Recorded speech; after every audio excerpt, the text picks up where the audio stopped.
Hello बच्चों, welcome back my educational chemistry channel. My channel name is the chemistry educational hub. Myself Amarnath Vishwakarma. आज का lecture जो है thermodynamics का है और जो लेक्चर्स है वो लेक्चर नंबर 7 है। और हमें ऐसे वर्क डन की बात करना है जो आइसोथर्मल कंडीशन पर हो, आइडियल गैस के लिए हो और साथ ही साथ वो प्रोसेस रिवर्सिबल हो। यानी यहाँ 3 कंडीशन, एक रिवर्सिबल प्रोसेस होना चाहिए, सेकेंड कंडीशन आइसोथर्मल होना चाहिए यानी टेम्परेचर मस्ट बी कांस्टेंट, और थर्ड जो हमारा सिस्टम होगा, जिस सिलेंडर में जो गैस भरा होगा वह आइडियल गैस होना चाहिए। ये 3 कंडीशन होना जरूरी है। और साथ ही साथ इसमें हम जो कैलकुलेट करेंगे वो एक्सपेंशन वर्क करेंगे। Expansion it means work done in isothermal reversible expansion of an ideal gas. यानी कोई भी आइडियल गैस का जब एक्सपेंशन होगा थोड़ा बहुत, तो उसमें हमें वर्क डन निकालना है, वो भी कांस्टेंट टेम्परेचर पर। तो चलो देखें, मान लीजिए हमारे पास कोई सिलेंडर है। इस सिलेंडर में एक ऐसा पिस्टन लगा है जो फ्रिक्शन लेस हो। फ्रिक्शन लेस यानी कोई उसमें फ्रिक्शन ना हो। वैसे यहाँ इस कंडीशन में पॉसिबल नहीं है, ये वैक्यूम में ही पॉसिबल है। बच्चों भी पॉइंट याद रखेंगे। इसलिए जो रिवर्सिबल प्रोसेस होता है, आप पढ़े भी इसके प्रीवियस लेक्चर्स में बताए हैं, जो रिवर्सिबल प्रोसेस इमेजिनरी मोस्टली होता है। अब इस पिस्टन के ऊपर बहुत सारे छोटे छोटे वेट रख दिया गया, लाखों वेट रख दिया गया, मान लीजिए लाखों वेट, करोड़ों वेट रख दिया गया, मान लीजिए छोटे छोटे वेट। और इसमें आइडियल गैस जो है भरा हुआ है, n मोल आइडियल गैस दिया गया इस सिलेंडर के अंदर। ठीक है बच्चों, n मोल आइडियल गैस। अब यहां पर 2 चीज होगा, एक अपोजिंग फोर्स होगा और एक आपका ड्राइविंग फोर्स होगा। यानी यहां 2 तरह का फोर्स काम करेगा। कंडीशन आपका आइसोथर्मल होना चाहिए। जैसे गैस का भी कुछ ना कुछ प्रेशर होगा, तो भाई ये प्रेशर क्या करेगा, इस पिस्टन को ऊपर को धक्का देगा, और इसका भी, इस वेट का भी तो कुछ ना कुछ प्रेशर होगा, और ये भी प्रेशर क्या करेगा, नीचे की ओर यह दबाव डालेगा, नीचे की ओर प्रेशर लगाएगा। इस तरह ये जो फोर्स है इसको हम कहेंगे पी एक्सटर्नल, यानी एक्सटर्नल प्रेशर का काम करेगा, जिसको हम अपोजिंग फोर्स कहेंगे। क्योंकि हमें कैलकुलेशन करना है एक्सपेंशन का, यानी वॉल्यूम एक्सपेंड होगा। और वॉल्यूम जब एक्सपेंड होगा तो एक्सपेंड कब होगा, जब गैस जो नीचे का जो प्रेशर है, जो अंदर का प्रेशर है, वो क्या होना चाहिए, ज्यादा थोड़ा बहुत हो, किससे, एक्सटर्नल से, तभी ना एक्सपेंड होगा। इसलिए यह आपका अपोजिंग फोर्स हो गया। और जो सिस्टम है, जो गैस है, वो ड्राइविंग फोर्स लगा रहा है, यानी इस प्रोसेस को होने के लिए यह प्रेशर लगा रहा है। तो ये जो प्रेशर हो जाएगा यह आपका इंटरनल प्रेशर हो जाएगा। क्या हो जाएगा, इंटरनल प्रेशर। इस तरह आपका इंटरनल प्रेशर और एक्सटर्नल प्रेशर है। अब थोड़ा सा इसको हीट दिया गया, क्यों हीट दिया गया, बहुत थोड़ा अमाउंट में। तो जैसे क्यों हीट देंगे तो क्या करेगा, क्योंकि कंडीशन तो आइसोथर्मल है, या क्यों हीट मत दीजिए। चलिए, एक इसमें वेट, एक छोटा सा पार्टिकल इसमें यहाँ रिमूव किया गया, इस पार्टिकल को रिमूव किया गया। और जब रिमूव करेंगे तो प्रेशर में क्या होगा, इंटरनल प्रेशर में चेंजिंग होगा कि नहीं, तो वह कितना चेंजिंग होगा, तो चले। और साथ ही साथ रिवर्सिबल प्रोसेस में इनफाइनिटली स्लोली प्रोसेस होता है, बहुत स्लो प्रोसेस होता है। तो इसमें जो चेंज भी होगा, जो प्रेशर में चेंज होगा, जो वॉल्यूम में चेंज होगा, वो बहुत बहुत स्मॉल होगा, वेरी वेरी स्मॉल होगा। तो इस केसेज में हम लिख सकते हैं यहाँ पर, देखिए बच्चों, यानी पी एक्सटर्नल, जो एक्सटर्नल प्रेशर होगा वह पी इंटरनल, अब माइनस क्या हो जाएगा, डीपी हो जाएगा। माइनस क्या हो जाएगा, डीपी। बहुत इंपॉर्टेंट पॉइंट है। यानी जो एक्सटर्नल प्रेशर होगा वो पी इंटरनल के माइनस डीपी के क्या होगा, इक्वल होगा। माइनस डीपी का मतलब जो प्रेशर में थोड़ा चेंजिंग हुआ, जो इंक्रीमेंट हुआ नीचे वाले में, तो वह इसमें इस प्रेशर से इतना क्या होगा, कम होगा। अब देखें, इससे पहले भी आपको मैं रिवर्सिबल प्रोसेस में फार्मूला बता चुका हूं। एक एक्सपेंशन में माइनस होता है, और जब कंप्रेसर होगा तो क्या हो जाएगा, प्लस हो जाएगा। आप पढ़े होंगे। और हमें भी जानते हैं जो वर्क डन होता है minus P external into DV होता है। माइनस पी एक्सटर्नल इंटू क्या होता है बच्चों, डीवी होता है। ये आपको इरिवर्सिबल या इससे पहले जो वर्क डन बताया था उसमें हम बताया था। अब ये वैल्यू क्या करेंगे, जो एक्सटर्नल प्रेशर का वैल्यू है हम यहाँ पुट करेंगे, यानी इक्वेशन 1 का वैल्यू यहाँ पुट करेंगे। सो W equal minus in place of P external what we can put here, P internal pressure minus dP I into क्या आ जाएगा dV, dV से मल्टीप्लाई कर देंगे इंटू dV, यानी P internal pressure minus dP into dV। dV क्या है, small change in volume, dP क्या है, small change in pressure, PINT internal क्या है, अंदर का प्रेशर, और W जो है वर्क डन है।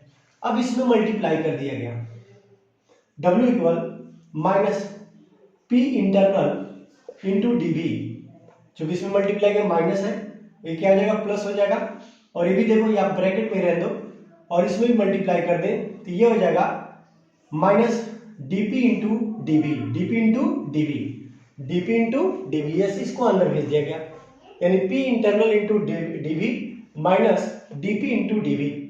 Clear, equation number 2। चूंकि यहाँ जो वर्क डन होगा, जो वॉल्यूम में चेंजिंग होगा बहुत स्मॉल होगा, अब बहुत स्मॉल होने की वजह से जो डीपी और प्रेशर भी बहुत कम चेंज होगा, डीपी इंटू डीवी जो होगा is very small, is very small होगा बच्चों। और जब बहुत ज्यादा स्मॉल होगा इट कैन बी निग्लिजेबल, यानी इसको हम निगलेक्ट कर देंगे, डीपी डीवी क्या हो जाएगा, निग्लिजेबल हो जाएगा बच्चों, यानी यह वैल्यू जो होगा निग्लिजेबल कर देंगे, निग्लिजेबल कर देंगे, यानी हटा देंगे, जीरो मान देंगे लगभग। और जब इसको निग्लिजेबल कर देंगे, क्यों निग्लिजेबल किया गया, क्योंकि वर्क डन बहुत ही कम होगा, समझ गए। और साथ ही साथ जो प्रेशर में चेंज, जो वॉल्यूम में चेंज होगा बहुत ही मतलब बहुत कम होगा, लगभग अबाउट जीरो, इसलिए इस वैल्यू को निग्लिजेबल कर देंगे। सो work done equal minus P internal into क्या आ जाएगा dV, ये हमारा इक्वेशन बनेगा थर्ड, यानी work done equal minus P internal into dV, यानी क्योंकि चूंकि एक्सपेंशन यहां पर देखो, यहां पर क्या एक्सपेंशन हो रहा है, एक्सपेंशन कब होगा, जब हमारा इंटरनल प्रेशर क्या होगा, थोड़ा ज्यादा होगा, इसलिए जो भी वर्क डन होगा वो एक इंटरनल प्रेशर पर डिपेंड करेगा, और वॉल्यूम में जो चेंज हो dV वो ले लेंगे। क्लियर, यह dV जीरो नहीं होगा, ये इसका मल्टीपल प्रोडक्ट जीरो निग्लिजेबल होगा, समझ रहे ना, इसको नोट करिए। अब इस इक्वेशन का मैं इंटीग्रेशन लूंगा, इंटीग्रेट करूंगा, और इंटीग्रेट करके हम एक इक्वेशन फॉर्म करूंगा, तो पहले इसे नोट करें बच्चों। तो आप यही जान लो, जो भी रिवर्सिबल प्रोसेस है इसमें वर्क डन बहुत ही स्मॉल होगा, और यह वर्क डन आपका है minus P internal into dV, minus P internal into dV। Okay, note down your copy में नोट कर ले।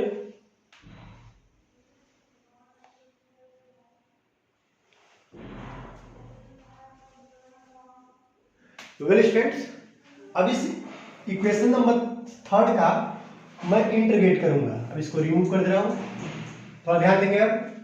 अब इस इक्वेशन का मैं इंटीग्रेट करूंगा, इसको dw रहने दो, या इसको dw लिख सकते हैं चाहे तो, इसको भी डिफरेंशियल फॉर्म में लिख सकते हैं। अगर हम इसको ऐसे dw equal minus P internal into dV लिख सकते हैं बच्चों, इसको इक्वेशन नंबर 4 बना लें। तो इक्वेशन 4 इंटीग्रेट किया गया, तो इसको इंटीग्रेट करेंगे तो dw equal minus P internal pressure into dV, P internal pressure into dV हो गया। चूंकि हमारा जो गैस लिया गया बच्चों, जो गैस लिया गया उस सिलेंडर्स में वो आइडियल गैस है। कैसा गैस है, आइडियल गैस। तो आइडियल गैस होगा तो मैं उसका इक्वेशन लगाऊंगा फ्रॉम आइडियल गैस इक्वेशन क्या होता है, PV इक्वल क्या होता है बच्चों, NRT, PV इक्वल NRT, ये गैस के लिए है। अब गैस ही प्रेशर लगा रहा है, यानी इंटरनल प्रेशर है, या P इंटरनल इक्वल NRT अपन क्या हो जाएगा V, P internal equal NRT upon V। क्यों P इंटरनल, क्योंकि गैस सिलेंडर में है, और यही गैस इंटरनल प्रेशर को एक्साइट मतलब इंटरनल प्रेशर को एक्सर्ट करता है। सो इस P इंटरनल की जगह मैं इस इक्वेशन में यह रख सकता हूं। सो इसको तोड़ेंगे तो W आ जाएगा, कोई दिक्कत नहीं, minus in place of P what we can put here NRT upon V into dV। ध्यान देंगे बच्चों, NRT upon V into dV, या अब यहां देखो फिर से W इक्वल माइनस N क्या है, number of mole of gas, उस सिलेंडर में जो सिलेंडर लिया गया उसमें number of mole of gas है, तो number of mole of gas क्या होगा, कांस्टेंट होगा, क्योंकि अगर उसका वॉल्यूम में एक्सपेंशन या कंप्रेशन होगा तो नंबर ऑफ मोल में कोई चेंजिंग नहीं होगा।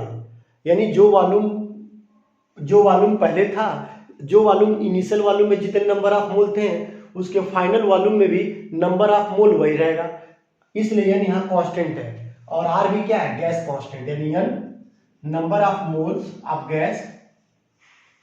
गैस का है, आर गैस कांस्टेंट है, गैस कांस्टेंट जिसका वैल्यू होता है 8.314 joule kelvin inverse mole inverse, जो आगे हम पुट करेंगे। और भी जो है वॉल्यूम ऑफ गैस हो गया। और टी जो है एब्सोल्यूट टेम्परेचर, जिस टेम्परेचर को होगा, एब्सोल्यूट टेम्परेचर है बच्चों, तो याद रखेंगे ये पॉइंट कुछ। जो वैल्यू कांस्टेंट होता है उसका इंटीग्रेट नहीं कर सकते, उसको हम बाहर निकाल देते हैं। एन भी कांस्टेंट है, आर भी कांस्टेंट है और टी भी क्या है, कांस्टेंट है। एन आर टी तीनों ही कांस्टेंट है। टी क्यों कांस्टेंट है, क्योंकि हमारा प्रोसेस कैसा है, आइसोथर्मल है, और आइसोथर्मल में टेम्परेचर मस्ट बी कांस्टेंट, इसलिए इसको बाहर कर लिया है। अब इसको देखें, अब बचेगा क्या, इसको V1 से V2 ले लें, क्योंकि यहाँ वॉल्यूम टर्म है, तो V1 से V2 dV अपन क्या जाएगा, dV अपन V, यानी W equal minus N R T V1 lower limit V1 upper limit V2 dV upon V, ये आपका इंटीग्रेट कर दिया। अब इस इंटीग्रेट कर देंगे तो अब इसका फार्मूला मैं यूज करूंगा बच्चों, इक्वेशन नंबर 6 बना लिएगा। अब इसका एक छोटा सा इंटीग्रेट फार्मूला होगा तो मैं उसका यूज करूंगा, तो पहले आप इसे नोट कर लें, please note down your copy.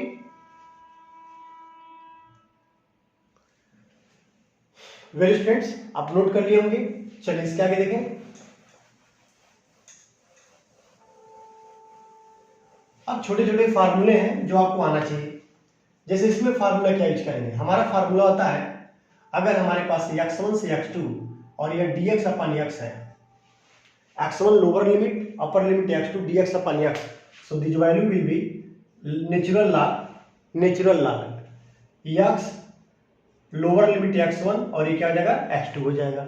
या इसको और तोड़ेंगे तो नेचुरल लॉग x2 माइनस क्या हो जाएगा, x2 minus x1, this is a main formula. So in place of x here v is there, यानी x के जगह पर क्या है, v है। सो इस फार्मूले को मैं लिख सकता हूं w equal minus N R T और नेचुरल लॉग आपका v लोअर लिमिट क्या हो जाएगा, v1 और क्या हो जाएगा, v2, ये आपका बनेगा। बताइए कुछ छूटा नहीं ना, चलिए समझ गए आप लोग। अब देखो इसके अकॉर्डिंग फिर से मैं इसको तोड़ूंगा। So work done equal minus N R T और नेचुरल लॉग ये हो जाएगा v2 माइनस क्या हो जाएगा, v1, v2 minus v1। Okay, अब हमें पता है log m minus log n, एक फार्मूला होता है, log m माइनस n का मतलब होता है log m अपन क्या होता है, n होता है। क्या होता है बच्चों, log m अपन n। तो ये देखिए m हो गया और n हो गया। So w equal minus N R T natural log v2 upon v1। अब यह आपका मेन फार्मूला है। यानी अगर हमारा कोई आइडियल गैस रिवर्सिबल प्रोसेस और आइसोथर्मल कंडीशन पर रखा गया और उसका एक्सपेंशन हो रहा है, तो उस कंडीशन में जो वर्क डन होगा W equal minus N R T natural log V2 upon V1। और भी इसको सॉल्व कर सकते हैं, क्योंकि जो नेचुरल लॉग होता है बच्चों, नेचुरल लॉग वैल्यू 2.303 log 10, इसको याद रखेंगे, बेस 10 होता है, लिखिए मत लिखिए, ये फार्मूला होता है। So in place of natural log we can put 2.303 log 10। So work done equal minus 2.303 N R T और log 10 बेस और ये V2 अपन क्या हो गया, V1। ये आपका मोस्ट इंपॉर्टेंट फार्मूला है और इस फार्मूले से हम लोग जब हमारा प्रोसेस एक्सपेंशन होगा तब यूज करेंगे।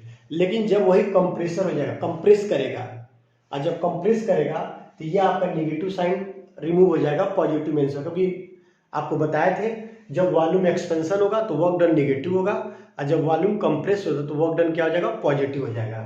क्लियर। अगर यही हमारा फॉर कंप्रेसर, अगर कंप्रेस होता गैस, अगर कंप्रेस गैस होता तो उस समय वर्क डन आपका 2.303 एन आर टी और लॉग V2 अपन क्या हो जाएगा, V1। ये वाला फार्मूला यूज करेंगे। तो जब भी क्वेश्चन में, कोई भी क्वेश्चन में अगर वॉल्यूम एक्सपेंशन करे, वॉल्यूम बढ़ रहा है तो आप यह माइनस वाला फार्मूला यूज करेंगे, ठीक है। लेकिन अगर वॉल्यूम कंप्रेस हो रहा है, वॉल्यूम क्या हो रहा है, कंप्रेस हो रहा है, तो ये वाला फार्मूला यूज करेंगे, ठीक है बच्चों, ये वाला फार्मूला यूज करेंगे, भूलेंगे नहीं। तो केवल इसमें पॉजिटिव नेगेटिव साइन को ही चेंजिंग करना है, बाकी सब कुछ वही रहेगा, ठीक है बच्चों।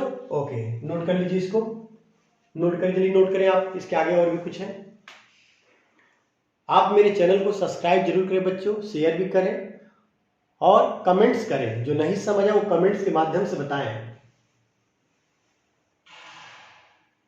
आपके लिए इतना मेहनत कर रहा हूं, तो आप मेरे कुछ सब्सक्राइब बढ़ा दें बच्चों, ताकि मेरा चैनल मोनेटाइज हो जाए, क्योंकि मेरा चैनल अभी मोनेटाइज नहीं हुआ है। आप लोग सही से देखिए, नहीं समझ आए तो आप कमेंट्स करें, मैं प्रयास करूंगा और अच्छा कंटेंट्स प्रोवाइड करने का, ठीक है। अब देखें और भी इसमें देखें बच्चों, अब हमें पता है जो बॉयल्स लॉ होता है, बॉयल्स लॉ, जो बॉयल्स लॉ है हमको बताए थे, बॉयल्स लॉ किस पे होता है, एट द कांस्टेंट टेम्परेचर, यानी आइसोथर्मल कंडीशन होता है। At the constant temperature volume of the gas inversely proportional P, pressure. तो अगर हम दो वॉल्यूम का बात करें, V1 1/P1, इसी तरह V2 1/P2, तो दोनों इक्वेशन को मिला देंगे तो हमारा फार्मूला होगा P1 V1 equal P2 V2, P1 V1 equal P2 V2 equal constant, ये फार्मूला बनेगा। सो अगर हम V1 को उधर भेज दें तो P1/P2 equal V2/V1, V2/V1, it means V2/V1 equal क्या, P1/P2। अगर प्रेशर के टर्म में पूछे यही क्वेश्चन तो V2/V1 equal P1/P2। So in place of V2 and V1 we can put P1/P2। So -2.303 NRT और log 10 बेस, और ये हो जाएगा P1/P2। ये भी फार्मूला इंपॉर्टेंट है। जब प्रेशर टर्म में पूछेगा, जब प्रेशर दिया होगा इनिशियल और फाइनल, तो उस कंडीशन में यह फार्मूला यूज करेंगे। जब वॉल्यूम इनिशियल और फाइनल दिया रहेगा तो उस समय हम वर्क डन इस फार्मूले से लगाएंगे। क्लियर बच्चों, तो इसको भी नोट कर ले बच्चों, नोट डाउन।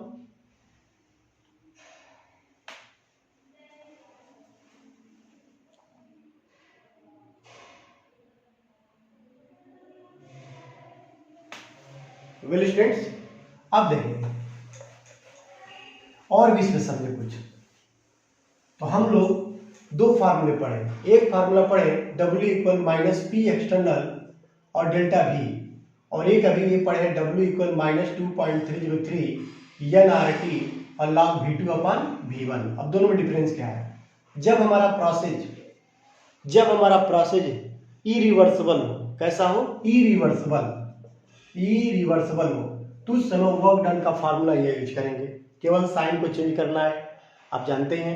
तो इरिवर्सिबल प्रोसेस के लिए वर्क डन का ये यूज करेंगे। लेकिन जब वही प्रोसेस हमारा रिवर्सिबल होगा, कैसा होगा, रिवर्सिबल होगा, तो उस समय वर्क डन का फार्मूला ये यूज करेंगे। ये दोनों में याद रहिए, ये केवल इरिवर्सिबल पर लागू होगा और ये रिवर्सिबल वर्क पर लागू होगा, ठीक है ना। ये फार्मूला रिवर्सिबल पर लागू नहीं हो सकता है, तो ये याद रखेंगे। नेक्स्ट पॉइंट अगर बात करें वर्क डन का, बात करें work done in free expansion. अब देखो ये पॉइंट क्या है, फ्री एक्सपेंशन। फ्री एक्सपेंशन का मतलब क्या होता है, फ्री एक्सपेंशन का मतलब in vacuum, work done in vacuum. Vacuum का बात किया गया, निर्वात का बात किया गया।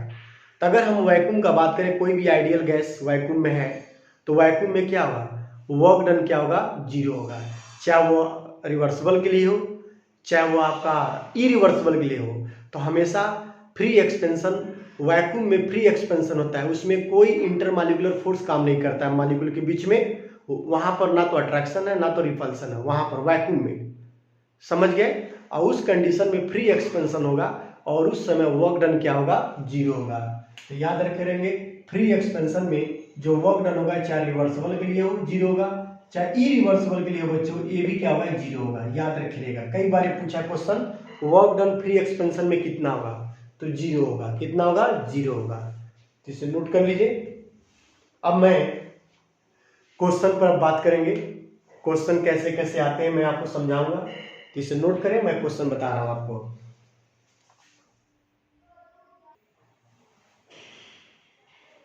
Well, student, the first question I have written here related to the work done. अब बोल रहा है carbon monoxide is allowed to, carbon monoxide कोई गैस है डायटोमिक, कार्बन मोनोऑक्साइड डायटोमिक है, तो carbon monoxide allowed to expand, expand मतलब उसका वॉल्यूम में एक्सपेंशन हो रहा है आइसोथर्मली, आइसोथर्मली एंड रिवर्सिबली, ये शॉर्टकट में लिखा हूं आइसोथर्मली एंड रिवर्सिबली। जब ये वर्ड आ जाए रिवर्सिबली तो आप रिवर्सिबल वाला वर्क डन का फार्मूला यूज करेंगे, isothermally and reversibly from 10 metre cube to 20 metre cube, ये वॉल्यूम दिया है 10 metre cube to 20 metre cube. यानी हमारे पास कोई अगर सिलेंडर है जिसमें आपका पहले वॉल्यूम था कितना बच्चों 10 मीटर क्यूब, यानी V1 था 10 मीटर क्यूब, ठीक है। अब ये पिस्टन ऊपर चला गया मान लीजिए, और ये पिस्टन ऊपर जाके ये यहां पर मान लीजिए आ गया, ध्यान देंगे बच्चों ये यहां पर आ गया, और इस समय जो वॉल्यूम यहां से यहां फॉर्म हो रहा है वो V2, और ये कितना हो गया 20 मीटर क्यूब, यानी 10 मीटर क्यूब से 20 मीटर क्यूब हो गया। कितने टेम्परेचर पर, टेम्परेचर कितना 300 केल्विन जो कांस्टेंट है इस टेम्परेचर पर, तो एंड वर्क ऑब्टेंड, और साथ ही साथ वर्क ऑब्टेंड हो रहा है, W ऑब्टेंड हो गया 4.754 किलो जूल, ये ऑब्टेंड हो गया। अब पूछ रहा है इसमें number of mole, number of moles, number of moles of carbon monoxide gas, यानी इसमें कार्बन मोनोऑक्साइड गैस का नंबर ऑफ मोल्स क्या होगा ये आपको समझाना है, यही क्वेश्चन है। तो एक और सुन लें, carbon monoxide is allowed to expand isothermally and reversibly from 10 metre cube to 20 metre cube at 300 kelvin temperature and work obtained is 4.754 kilo joule, number of mole of carbon monoxide gas is, इसका mole कितना है यही आपको निकालना है। तो बहुत simple है, तो सबसे पहले हम फार्मूला लिखेंगे W इक्वल माइनस 2.303 NRT और log V2 अपन क्या होता है बच्चों V1, यह फार्मूला यूज करेंगे। चूंकि यहाँ वर्क डन दिया है और यह एक्सपेंशन हो रहा है, तो जब वॉल्यूम में एक्सपेंशन होता है तो जो वर्क डन होता है उसका साइन कन्वेंशन निगेटिव होता है। कैसा होता है बच्चों निगेटिव। तो ये जो W का वैल्यू है ये पॉजिटिव लिखा है, लेकिन आप यहाँ क्या रखेंगे निगेटिव। ये बच्चे बहुत ज्यादा गलती करते हैं यहाँ पर निगेटिव पॉजिटिव में, क्योंकि क्वेश्चन में कह रहा है एक्सपेंड हो रहा है। तो भाई एक्सपेंड का मतलब क्या होता है बच्चों कि वर्क डन जो है सराउंडिंग पर काम का, सिस्टम सराउंडिंग पर वर्क किया, और जब सिस्टम सराउंडिंग पर वर्क करेगा तो उस समय वर्क डन कैसा आ जाएगा निगेटिव। तो ये जो वैल्यू होगा निगेटिव रखेंगे, यानी W जगह हो जाएगा -4.754, और चूंकि किलो जूल में है तो इसको जूल में बदल दे या वैसे रहने दे, आगे देखा जाएगा। -2.303 N पूछ रहा है, इसमें थोड़ा मैं इसको रब कर रहा हूं, आप इसे नोट कर लीजिएगा। इसमें नंबर ऑफ मोल पूछ रहा है, R is the gas constant जिसका वैल्यू 8.314 जूल केल्विन इनवर्स और मोल इनवर्स होता है बच्चों। तो चूंकि ये किलो जूल में है और ये मोल में जूल में है, तो इसको भी किलो जूल में बदल दें। तो इसको बदलने के लिए हम क्या करेंगे, वो 10 टू पावर -3 से मल्टीप्लाई यानी 1000 से डिवाइड कर देंगे, तो वही 10 टू पावर -3 हो जाएगा। अब ये किलो जूल केल्विन इनवर्स और मोल इनवर्स में हो गया। सो 8.314 इंटू 10 टू पावर -3 लॉग, और टेम्परेचर भी दिया देखो इंटू टी का मतलब टेम्परेचर, टेम्परेचर कितना दिया बच्चों 300 kelvin into log V2 upon V1, V2 मतलब फाइनल वॉल्यूम 20, बहुत अच्छा, और इनिशियल वॉल्यूम 10, दो बार कट जाएगा ये। log 2 का वैल्यू, log 2 वैल्यू क्वेश्चन में दिया रहेगा 0.301, ये log 2 का वैल्यू होता है, क्योंकि देखो कटने के बाद 2 ही बचेगा, log 2 बचेगा, और log 2 का वैल्यू रख देंगे। रखने के बाद इसको सॉल्व करेंगे बच्चों, तो सॉल्व करने पर नियरली आएगा नंबर ऑफ मोल, इसको सॉल्व कर लीजिएगा। तो नंबर ऑफ मोल आएगा नियरली, इसका मैं डायरेक्ट आंसर लिख रहा हूं, आप लोग सॉल्व करेंगे वही आंसर आएगा। इसका आएगा नियरली 2.75 मोल, 2.75 मोल्स, और भी पॉजिटिव आएगा क्योंकि माइनस माइनस कट जाएगा ना। अरे भाई माइनस माइनस कैंसिल हो जाएगा, अगर यही माइनस नहीं रखोगे तो आपका निगेटिव में आंसर आता है, कभी निगेटिव मोल थोड़ी ना होगा, इसीलिए यहाँ माइनस रखना पड़ेगा, क्योंकि हमारा work system to surrounding expand हो रहा है।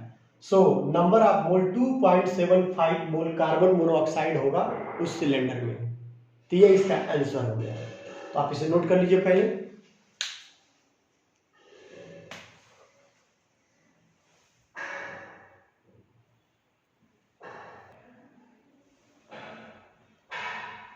Well students, second question for you, 2 moles of an ideal gas. थोड़ा मैं बहुत गंदा लिखा हूँ बच्चों, तो मेरी आवाज़ अगर आपको सुनाई दे रहा होगा तो आप कॉपी पर जरूर लिख लीजिएगा, ठीक है ना। लेकिन आप देखिएगा इतना अच्छा मेरा राइटिंग नहीं है जैसा आप समझ रहे हैं। देखें 2 moles of an ideal gas, कोई आइडियल गैस है, चलिए देखिए मैं बना रहा हूँ फिगर। कोई आइडियल गैस है जिसका मोल कितना दिया है, 2 मोल दिया है, ठीक है ना। इनिशियली एट 27 डिग्री सेल्सियस, यानी इनिशियली जो है इसको 27 डिग्री सेल्सियस अर्थात 300 केल्विन पर इसको रखा गया, 300 केल्विन टेम्परेचर। अरे भाई 27 को 273 ऐड कर दो। एंड 1 एटीएम प्रेशर, यानी जो प्रेशर है, जो इनिशियल प्रेशर है, इनिशियल प्रेशर P1 जो है यहाँ पर 1 एटीएम दे दिया है, 1 एटीएम प्रेशर आर कंप्रेस्ड यानी कंप्रेस किया गया आइसोथर्मली, मैं शॉर्ट में लिखा हूं isothermally and reversibly isothermally and reversibly till जहां तक, अब यहां देखो till the final pressure of the gas is 10 ATM, जब तक कि फाइनल प्रेशर जो है P2 जो है 10 एटीएम तक न हो जाए तब तक इसको आइसोथर्मली रिवर्सिबली क्या किया गया, इसको क्या गया, कंप्रेस किया गया, दबाया गया। बहुत अच्छा क्वेश्चन है, उसको कंप्रेस किया गया बच्चों, यानी इसको कंप्रेस किया गया। तो यहाँ पर देखो P1 P2 भाई 2 प्रेशर आ गया। अब आपको फाइंड आउट क्या करना, calculate W Q and delta U। अच्छा क्वेश्चन है, यानी हमें W वर्क डन निकालना है, हीट निकालना है और चेंज इन इंटरनल एनर्जी निकालना है, चेंज इन इंटरनल एनर्जी। तो बहुत सिंपल है। सबसे पहले ये प्रोसेस रिवर्सिबली और आइसोथर्मली है, अर्थात इसमें जो वर्क डन होगा वो रिवर्सिबल प्रोसेस वाला लगेगा, वो भी प्रेशर के टर्म में। तो हम लिखेंगे W इक्वल -2.303 nRT और लॉग इसमें क्या था P1 बाई P2, ये वाला फॉर्मूला यूज करेंगे, P1 बाई P2। तो वर्क डन निकालना है, तो -2.303 n कितने मोल, 2 मोल दिया, देखो 2 मोल गैस। R 8.314 आपको बताए थे, joule kelvin inverse mole inverse, R का वैल्यू याद रखिएगा। टेम्परेचर 300 केल्विन और लॉग P1 इनिशियल प्रेशर कितना दिया, 1 एटीएम। अब फाइनल प्रेशर कितना दिया, 10 एटीएम। कितना दिया, 10 एटीएम, देख रहे हैं ना, 10 एटीएम। अब इसको सॉल्व कर दें। अब देखिए -6 हो जाएगा, 2 0 0 2 3 6 2 2 4, ये हो गया, इंटू 8.314, ये क्या करें, 2 जीरो हटा दीजिए तो ये हो जाएगा 831.4 गुणे 3 हो जाएगा, होगा। ये 2 जीरो हटाएंगे तो यहाँ आ जाएगा पॉइंट। अब क्या करें इसको, लॉग 1/10, 1/10 का मतलब क्या, 10 का पावर 1 - 1, 10 की पावर 1 - 1। अब आपका छोटा सा फार्मूला आता है, लॉग अगर m पावर n है तो इसका मतलब n log m होता है। तो ये देखो -1 इधर भेज देंगे, ये माइनस क्या आ जाएगा, प्लस, यानी हमारा वर्क डन यहाँ पॉजिटिव आएगा, यानी यह पॉजिटिव हो जाएगा बच्चों। 4.606 इंटू 831.4 इंटू 3 इंटू -1, तो -1 मल्टीप्लाई हो गया, प्लस हो गया। और log 10 का वैल्यू कितना आता है, log 10 वैल्यू 1 कितना होता है बच्चों, 1। तो इसको मैं हटा दिया, तो वैसे रख दे रहा हूँ, आप लोग ध्यान दें। इधर आया -1 मल्टीप्लाई है और log 10, ताकि आपको समझ आए हर स्टेप। ये मल्टीप्लाई है तो माइनस प्लस, और log 10 वैल्यू कितना होता है, log 10 वैल्यू कितना आता है, 1, उसको हटा दीजिए। सो आपका ये आ जाएगा माइनस प्लस 4.606 इंटू 831.4 इंटू 3 आएगा। अब इसको सॉल्व कर देना, ये जूल में आ जाएगा, किस में आ जाएगा, जूल में। तो इसको सॉल्व करने पर देखिए कितना आएगा, 3 चौके 12 के 2, 3 1 3 1 4, 3 3 9 और 3 8 24 हो गया। आइए हो जाएगा 4.606 गुणे यह 1 2 3, यानी 1 2 3 एक अंक के बाद, यानी इतना जूल। अब इसको गुणा कर देंगे, तो गुणा करने में बहुत ज्यादा आएगा, तो इसको गुणा करेंगे तो आपका आ जाएगा, अब गुणा करिएगा 24,000 है ना, गुणा कर रहा हूं देखें,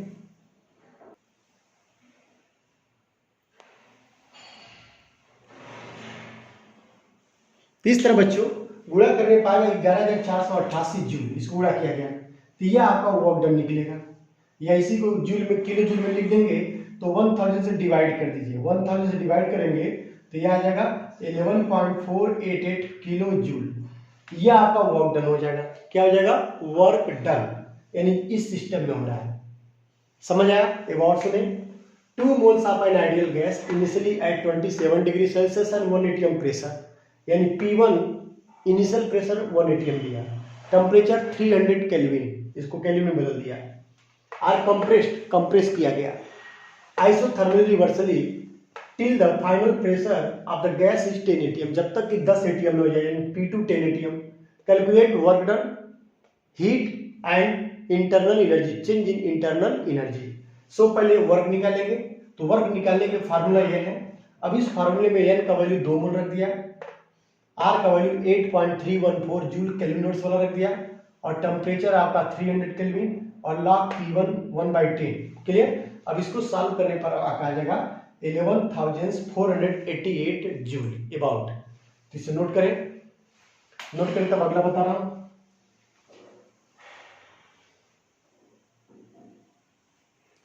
ओके, अब देखिए सेकंड आपका पूछ रहा है डेल्टा यू और क्यू। तो चलो देखिए पहले डेल्टा यू निकालेंगे हम। सेकंड डेल्टा यू क्या होता है? चूंकि हमारा ये प्रोसेस कैसा आइसोथर्मल है और रिवर्सिबल और वो भी आइडियल गैस के लिए, तो आपको हम बताए थे जब इंटरनल एनर्जी पढ़ाए थे तब। तो फॉर आइडियल गैस आपको बताया था, for ideal gas change in internal energy is the function of temperature, यानी टेम्परेचर के फंक्शन होता है। आप प्रीवियस लेक्चर में देख लीजिएगा चेंज इन इंटरनल एनर्जी, उसमें आपको सीधे बताए थे कि किसी भी आइडियल गैस के लिए जो चेंज इन इंटरनल एनर्जी होता है बच्चों, वो टेम्परेचर के फंक्शन होता है। अर्थात जब टेम्परेचर आइसोथर्मल है, चूंकि टेम्परेचर कैसा मतलब कंडीशन कैसा आइसोथर्मल में change in temperature 0, so delta T equal 0, then delta U equal भी क्या होगा 0। यानी जब हमारा कंडीशन आइडियल गैस के लिए आइसोथर्मल दिया होगा तो आपका चेंज इन इंटरनल एनर्जी भी क्या होगा 0 होगा, इसलिए इसका भी इंटरनल एनर्जी क्या हो जाएगा 0 आएगा, क्योंकि हमारा प्रोसेस आइसोथर्मल है और आइडियल गैस है। रीजन भी बताए थे, क्योंकि आइडियल गैस के मॉलिक्यूल के बीच में इंटरेक्शन फोर्स ऑफ अट्रैक्शन 0 होता है, निग्लिजिबल होता है, इसीलिए उसका change in internal energy at isothermal condition will be 0। तो ये आपका 0 हो जाएगा डेल्टा ई, इसे भी नोट करें। ओके, थर्ड पूछ रहा है क्यू भी निकाल के दिखा सकते हैं। अब देखें, हमें पता है change in internal energy equal Q plus क्या होता है डब्ल्यू होता है। Q delta U equal Q plus W, चूंकि डेल्टा यू का वैल्यू क्या है 0, तो क्यू प्लस डब्ल्यू, या क्यू इक्वल डब्ल्यू उधर बजे क्या करो माइनस डब्ल्यू। अब माइनस डब्ल्यू का वैल्यू कितना निकाले थे 11,488 ना, तो ये हो जाएगा माइनस 11,488 जूल, ये आपका आ जाएगा। समझ गए?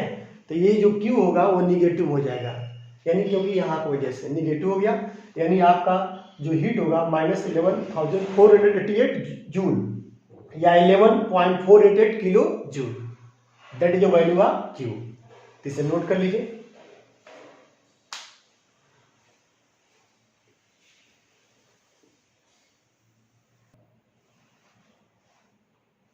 वेल स्टूडेंट्स, आपके लिए क्वेश्चन है, आप लगा कर बताइएगा इसका आंसर कमेंट्स बॉक्स में। देखो, calculate the work done, change in internal energy and heat. Same question इसके पहले था। When 0.75 mole of an ideal gas expands isothermally and reversible, ये कंडीशन रहेगा at 27 degree Celsius temperature from volume of 15 litre to 25 litre. बहुत simple question है, 15 litre to 25 litre. तो सीधे सीधे लग रहा है कि यहाँ पर वॉल्यूम का क्या हो रहा है, एक्सपेंशन हो रहा है।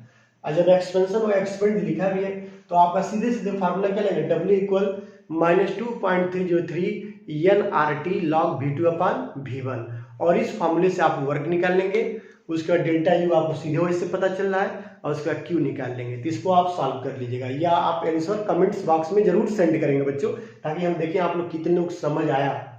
तो जरूर आप शेयर करेंगे, झूठ नहीं बोलेंगे, इसको सॉल्व करेंगे अपने रफ कॉपी में, और कमेंट्स बॉक्स में इसका आंसर आप सेंड कर देंगे। ठीक है बच्चों, और नेक्स्ट लेक्चर में आपको मैं बताऊंगा किसका सही था किसका गलत था, या इसको सॉल्व करूंगा। तो इसे नोट कर लीजिए इस क्वेश्चन को।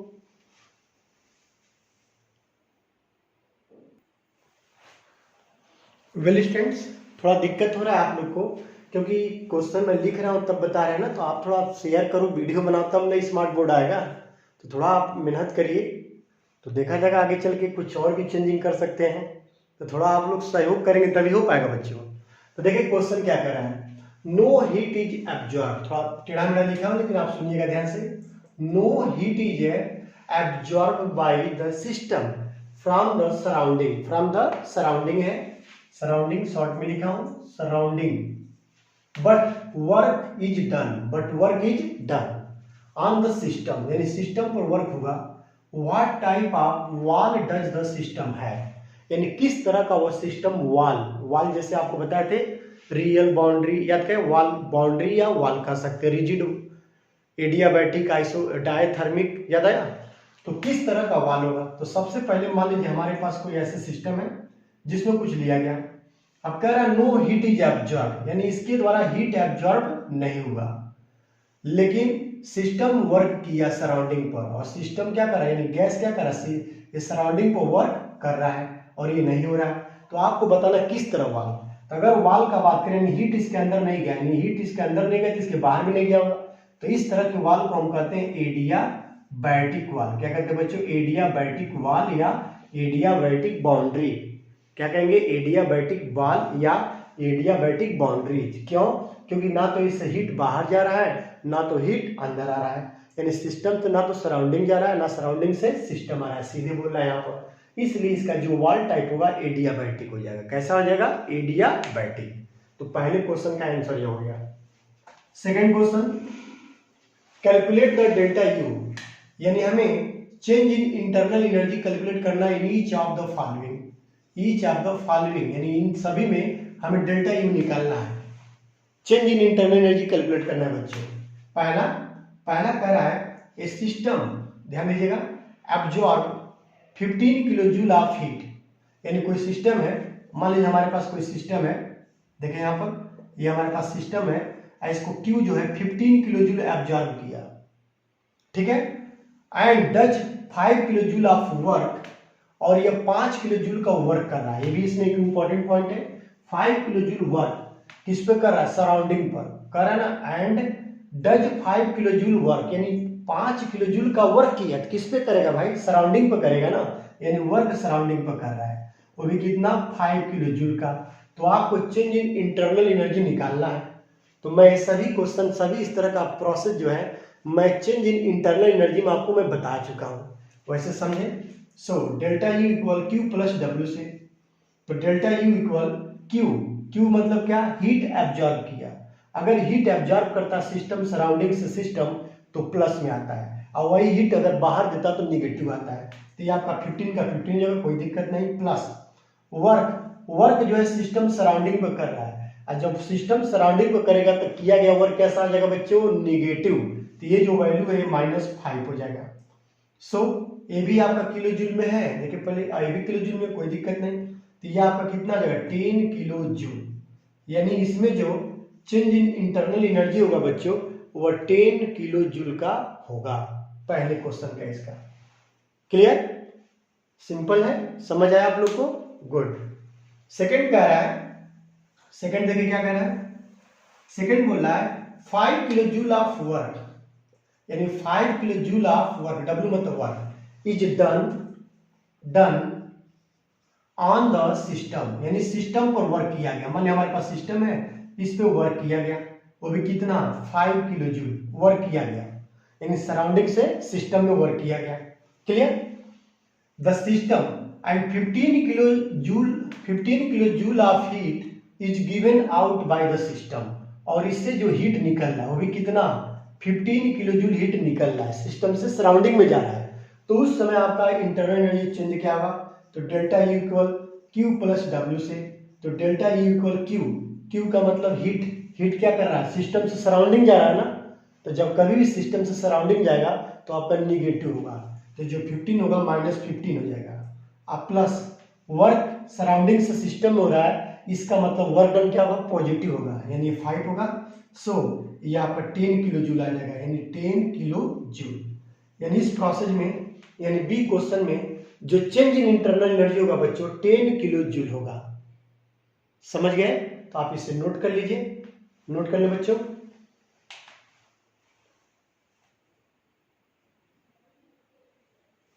तो वेल स्टूडेंट्स, तो आज का लेक्चर समाप्त कर रहे हैं आज का। नेक्स्ट वीडियो में और भी टॉपिक्स आपको बताने वाले हैं। अभी तक मैं आपको यह 7वां लेक्चर था जिसमें आपको वर्क डन निकाला गया था आइसोथर्मल और रिवर्सिबल प्रोसेस के लिए फॉर आइडियल गैस के लिए। ठीक है, फ्री एक्सपेंशन के बारे में बताया, कुछ क्वेश्चंस बताया और चेंज इन इंटरनल एनर्जी पर भी मैं क्वेश्चन बता चुका। तो आप मेरे वीडियो को जरूर शेयर करें बच्चों, लाइक करें, कमेंट्स करें और अपना कमेंट्स जो भी न समझा कमेंट्स बॉक्स में कमेंट्स दें ताकि हम समझे, उसे पढ़े, फिर से उसको जो भी प्रॉब्लम होगा आप लोग का तो और भी इसमें कुछ चेंज करके और ज़्यादा पढ़ाएंगे। तो thank you so much very students, thank you so much बच्चों एंड बाय।